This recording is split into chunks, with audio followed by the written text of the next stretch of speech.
told me, hey, I got something fantastic to tell you.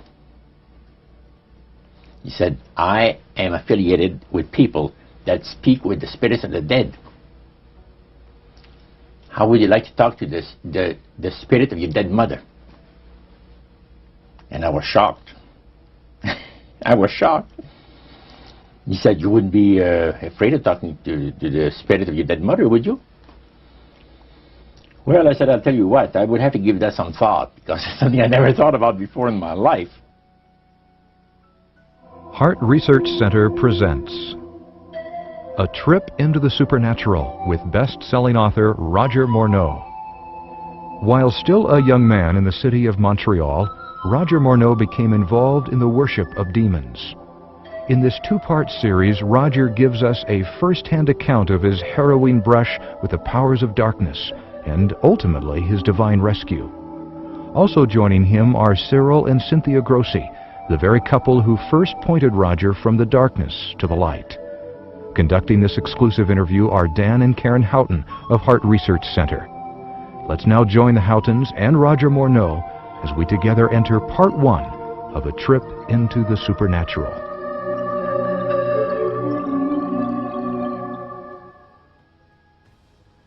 How in the world did you ever get involved in praying to demon spirits? Well, when I came out of the Navy after World War II, I was looking for take up a trade in Montreal, Canada. And at that time, I ran across a fellow that had been on a particular ship with me. And he said, hey, Morneau, you're alive. How nice to meet you. He said, let's have dinner tonight. I said to my boss, can I have the evening off? Because I was the assistant to the Windsor bowling alleys and billiard, you know. It's the high-class place in Montreal where all the dress manufacturing people go and relax. So I got the evening off and I went out, we went out and had dinner. He told me, hey, I got something fantastic to tell you. He said, I am affiliated with people that speak with the spirits of the dead. How would you like to talk to the spirit of your dead mother? And I was shocked. I was shocked. He said, you wouldn't be afraid of talking to the spirit of your dead mother, would you? Well, I said, I'll tell you what, I would have to give that some thought, because it's something I never thought about before in my life. Most of us probably haven't. A little afraid of something like that. Well, he says, you know, it's written all over your face. You're afraid of going to a seance. But he says, I know you. He says, you're going to come. And then he started telling me how brave I was when I was aboard ship, you know, different things. He says, you're not the same man. You've changed. You're chicken. That's all I needed to hear. I said, when do we go to a seance? So one Saturday evening, we were in the place. It was the very first time. Very beautiful place. The medium was a lady. She had a gorgeous new home in Montreal. And there were about 20 invited guests there, which I was one of them. And she communicated with the spirits for different people there and telling them what the spirit said. And then there was one lady that had been talking almost continually before the seance started, and she didn't believe in the dead appearing and all of this and all that. And she said, well, I would have to see my dead sister, she says, to believe it. So while the seance was going, one man said, I would like to talk to my friend that died 6 months ago, but I don't want him to appear. Just want to talk to him. Because he says, I don't trust you talking to my friend for me. So the medium says, let me inquire of the spirit. Yeah, the spirit will talk with you. And that big masculine voice was heard in the place. It says, hi, Frank. It's nice of you to ask for me to talk with you. And they had a little chat. And after it was over, Frank says, this is the greatest thing on earth. to be able to talk with the spirits of the dead. Then the medium said, we have a very special surprise tonight for you people. A spirit will manifest itself openly here in a few minutes, and it's like a big gust of wind hit the building and right through the wall. Now the lights weren't terribly bright, but they were like living room lights, a couple of floor lamps and maybe some of these, and that translucent being seemed to come right out of the wall. How did you feel right at that moment? It's almost like my heart stopped a little bit. Very weird feeling. So it was a lady in a beautiful evening gown, floor length, and she said to Mary, my dear sister, you are so wonderful to have asked for me. And Mary fainted and fell right off her chair on the floor. And a couple of guys jumped up and picked her up, and spirit gone. And that was the beginning of it. That's how you got into it. Yeah, that's the way I got into it. After a while, you see, there's something interesting about the human mind. You can adjust to an awful lot of stuff. You can adjust to a lot of things that would terrify you to begin with. After a while, they become common and ordinary. So you mean contact with the supernatural can become commonplace and ordinary and doesn't bother anybody? Yeah. In other words, the more that you do it, you're not uncomfortable. That's right. It's just not an uneasy feeling. Yeah. So how did you feel about it? Then I got into a secret society that worshipped the spirits, you see. Well, okay, now how is that different from the seance, Roger? It happens that the seance are not involving in many ways. But when you get into a secret society of spirit worshippers, then, and especially when you're invited there by the direction of the higher-ups in the spirit world, you never get out of there alive. And this is exactly what my friend and I were up against. We didn't know anything about it. And there was a very, very popular big band leader. Jazz musician? Band, yeah. Very famous. He played a lot in Montreal, Canada, Vancouver, the big cities. And one night we went to one of these seances, and he was with his wife. Now the spirits had told him what to do. Spirit told him, there's two of these guys, give the names, and your wife will want to talk, we'll make it so that your wife will want to talk to the medium when you say that you want to go home because you're tired.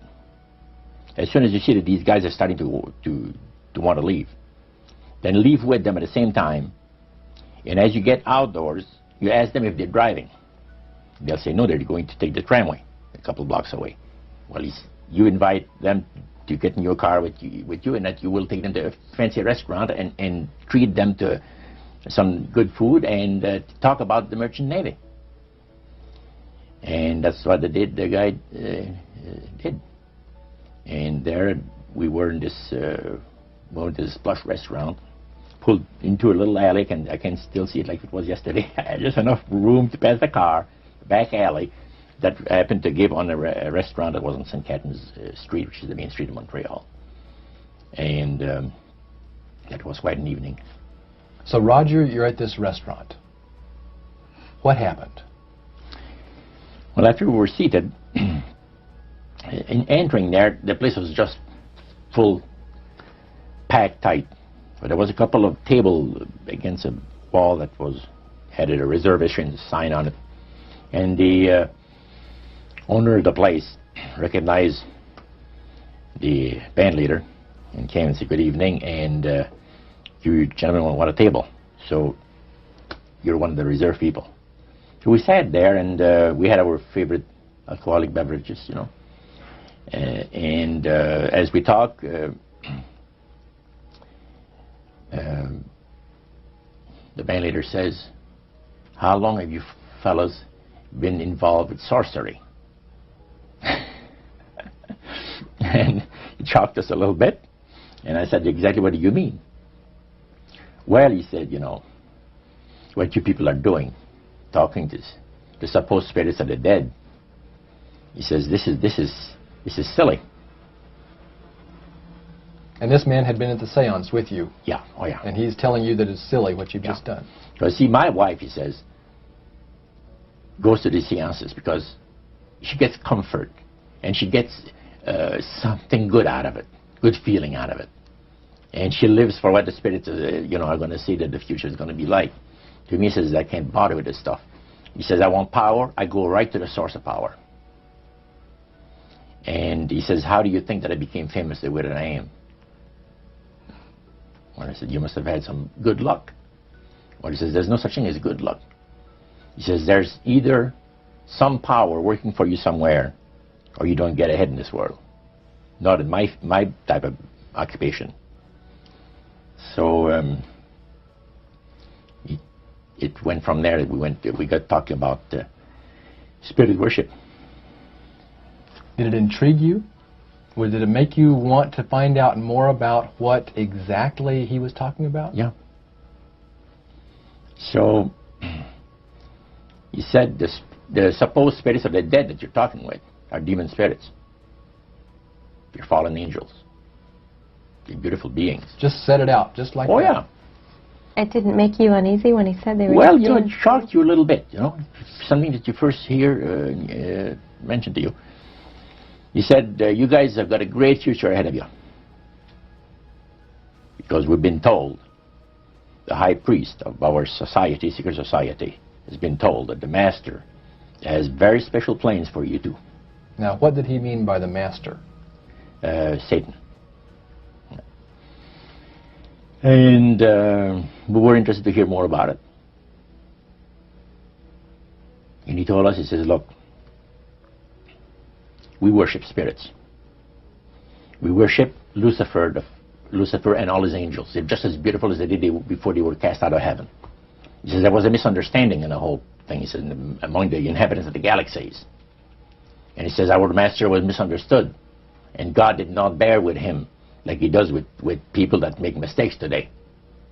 So we're in a warfare, good against evil. And we happen to be the evil ones, but we're not that bad.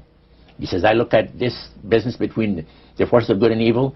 He says, you believe in one person believes in God, and everyone believes in Lucifer. It's like politics. So the great controversy is real.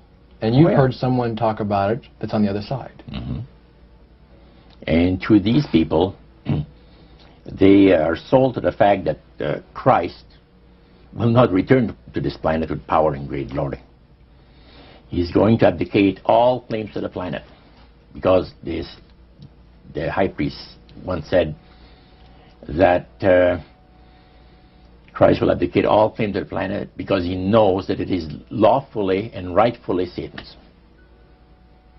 And at that time he says, Lucifer, you mentioned Lucifer a lot of times, but he mentioned Satan also. He says, the master, usually they like to talk about the master will resurrect his people from the graves. Now George is telling you all this, or the high priest? George. Okay, when the evening wound down, and you're putting a cap on all that, you guys had consumed some alcohol. Yeah. And did you feel like that there was kind of a one-shot deal? You didn't know if it ever happened again? What happened after that? He said, no. I said, listen, guys. He said, I like to have you, he says, meet some of our people. What about next week, Wednesday evening? I'll pick you up at your place, and you're invited to one of our services. Services? Like a church service? Yeah, something similar like that. It's a testimonial to the spirits, about how the spirits have blessed your life. See? So, when we left there, I said to myself, this guy is half drunk. I'm not going to hear from him again, But it was true. Wednesday night came, he was there with his big Lincoln, step in, and we went to one of the most beautiful area of Montreal. And the place was a mansion. Now, a mansion is usually very large. We'll call this a small mansion. It was beautiful. Most beautiful place. Yeah. Roger, your friend George took you and Roland to this mansion where people worshipped the demons. Mm-hmm. What was it like there? What kind of people were there? Well, it was a big surprise for me, as I kind of made up in my mind an idea that they were going to be rough-looking characters. But as we entered the place, I was amazed to see that they were all very well dressed, well mannered, and that a lot of the people, as we were being introduced to people, were professionals, doctors, attorneys, a lot of business people. And see what they had a praise session to the gods, which is the spirit counselors, which are in charge of legions of spirits, of demon spirits. And they talk about what the Lord of their lives has done for them, because they call on particular spirits, like the god Nehushtan, which you read in 2 King about. The Israelites worshipped the golden serpent that Moses had made. Mm-hmm. Well, behind the spirit worship, behind that, they were worshipping the serpent. They were actually worshipping this spirit Nehushtan. And the same spirit Nehushtan is, the priest was telling us, that the medical doctor that was telling us how he was making operations that had never been made before, because people had to be awake, have no feeling. He was able to, carry on the surgeries that had not been done before. Mm-hmm. But the spirits would give that capacity to be able to operate without people feeling any pain and things. And also without no problem with the blood, because as he would cut his incision, because the incisions, everything open and with no blood running. Mm-hmm. So he could do the work that has not been done before. So. Now, I recall reading in your book that at this praise worship service they had, they would sing hymns. Why would they sing hymns in a demon worship? Yeah, this was kind of a big surprise to me when that took place. The priest said, "Hey, let's go down to the worship room of the gods and have a praise session, a singing session." So we go down there, and what did you think they pass around? Church hymnals, Christian church hymnals. And I couldn't believe this. I said, "What's his business?" So the priest says, "Well, now," he says, "for those of you that are new, let me tell you that this is the most feasible way," he says, "to please the spirits. It's to deride Christ and his people, and his church and all that." So they sing out of Christian hymnals. They didn't sing Christian words to the hymns, however. Well, they changed a lot of them. Mm-hmm. Yeah, and not for the good. It's a form of blasphemy. Yeah. Mm. Such as you see today in the rock music world. You see the entertainers, they have these crosses. Mm-hmm. Ladies got earrings, crosses. Mm-hmm. The guys got the cross. This is a form of blasphemy, a form of deriding Christ. You see. Spirits cause the people to do that, to find pleasure in wearing this type of emblem, which is the cross is the emblem of the crucifixion of Christ to the Christians. So what were your impressions the first time you went down into that worship room? Well, it was, we'd been there maybe half a dozen times, and the high priest told us after the meeting was over, he wanted to talk to us, my friend and I. So after the most we led left, he says, "The master of my life has revealed to me that it is time for you people to become acquainted with the worship room of the gods." Well, we started to move toward a beautiful grand staircase. Beautiful. The banister was huge. It was massive, and the wrought iron work that they had done was super. The beautiful decorations on the walls, the chandelier on the first landing. See, that was the first landing. You go down about 8 or 10 steps, and you had the first landing. It was huge and beautiful. The light arrangement was the nicest I had ever seen in my life. When we got into this sanctuary area, it wasn't very brightly lit, but everything was magnified the beauty of certain things. Like a lot of the things were gold-plated, are gold trims. See, the little altars where they had the spirits that had materialized. They photographed them, and then they had paintings made of them. And there was probably about maybe 100 of those around the place. Sort of like a shrine. Yeah, and underneath there was a little altar where you have incense and things that they would use in their prayer sessions and things like that, devotions to certain spirits.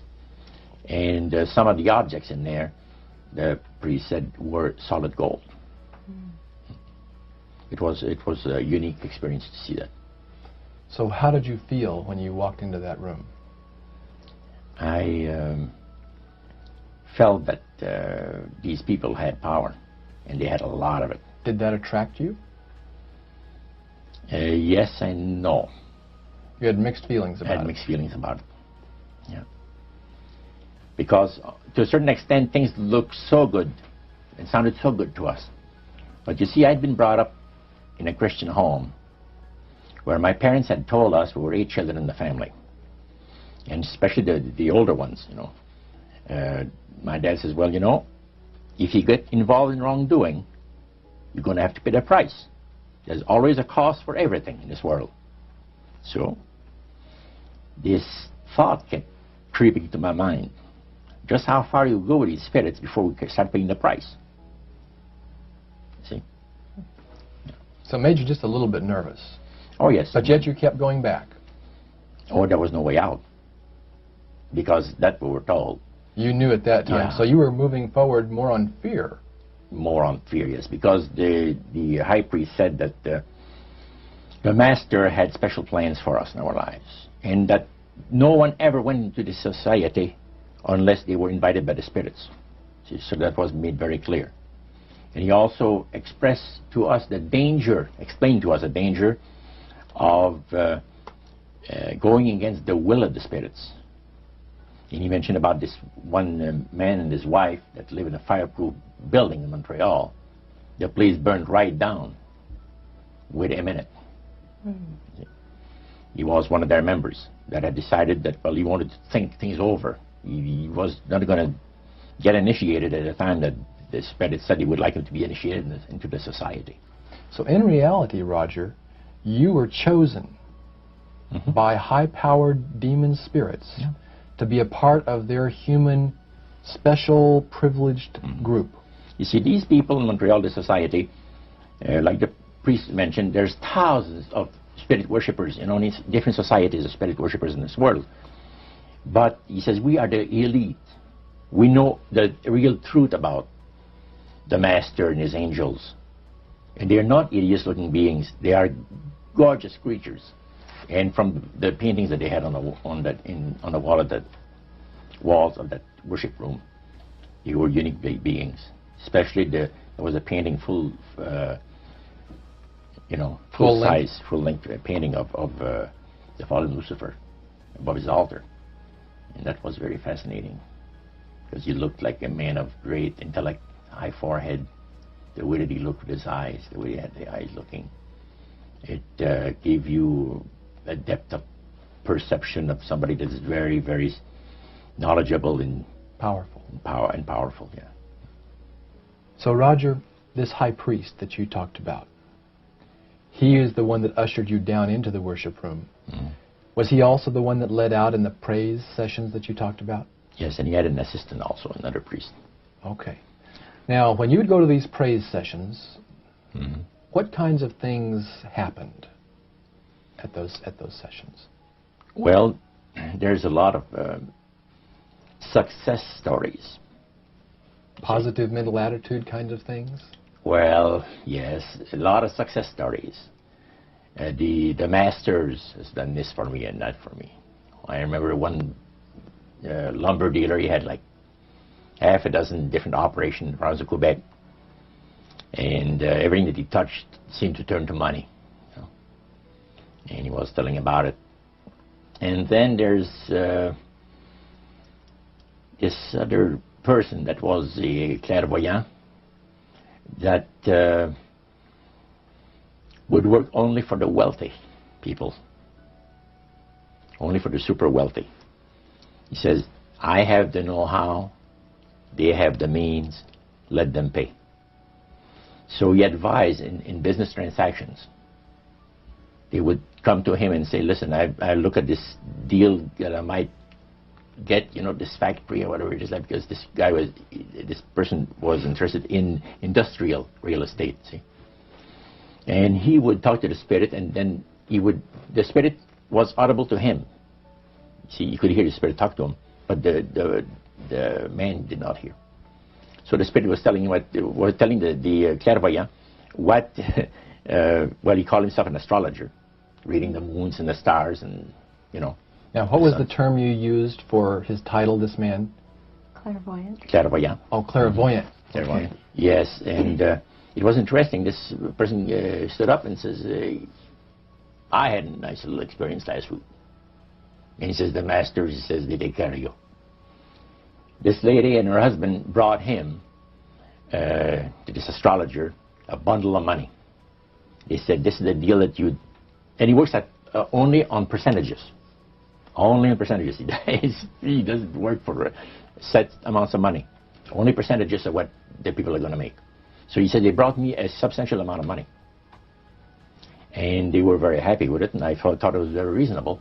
But then my guide, spirit, says, ask them when they're going to give you the other $1,700 that is really yours. And he says to the folks, I would like to know now, before we leave here, when will you have the $1,700 to give me? That makes up my part of, you know, rightful part of the deal. The wife fainted, and the husband says, we'll have the money for you in 24 hours.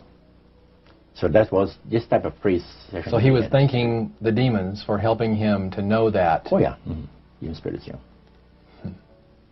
At what point did this demon worship start to affect you personally, Roger?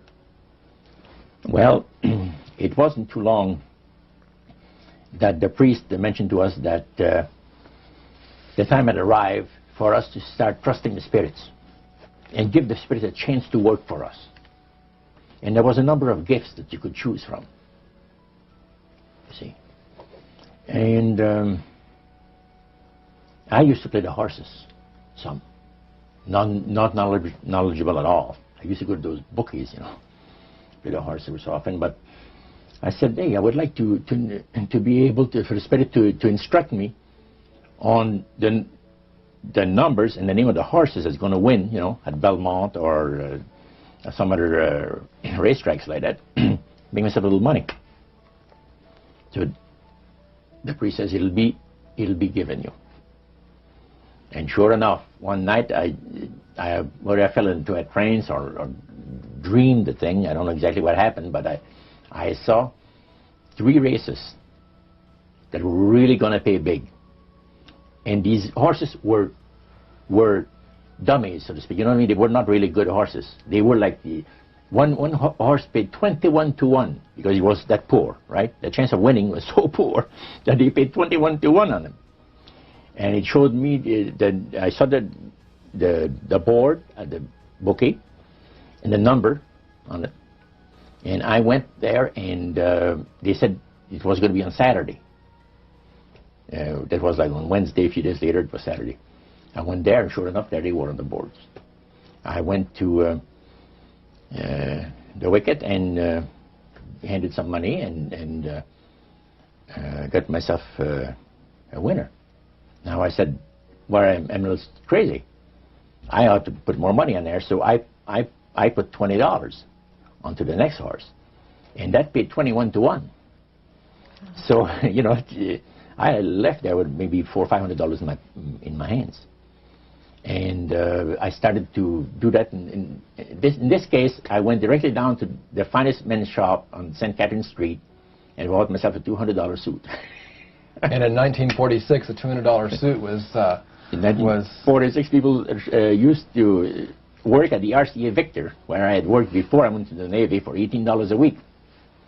And the good earners were $75 to $50 to $75 per week, you know, for labor. So the demon spirits looked on you so favorably, they began to help you win in your gambling. Then I went to other bookies, you see. And one day, I am told of the man at the cage where you do your bet. He says, my boss would like to talk to you. And he said, you go right through that door over there. Oh, sure. So I know the guy says, come on in. The guy's sitting behind a big desk, smoking the big cigar. So he says, you're Roger. I says, yeah. He got up and walked around me. He said, you don't look that smart. I said, what, sir? You don't look that smart. He said that you could pick horses that are winners when they're supposed to be losers. Where do you get your help? What do you mean help? I'm not getting any help. I just happen to go and... Oh, no. We've been watching you here, he says, for a number of weeks. And you always leave here with some of our good money. And I'll tell you, buddy, if you want a list of all the bookies in Montreal, I'll give you a list of them. But he says, I want you out of here. And don't show up again. Because somebody's going to put a... You know what I mean. I said, okay, sir, I won't be back again. So it's a tough business, being gambling. So even with the Spirit's help, it was tough.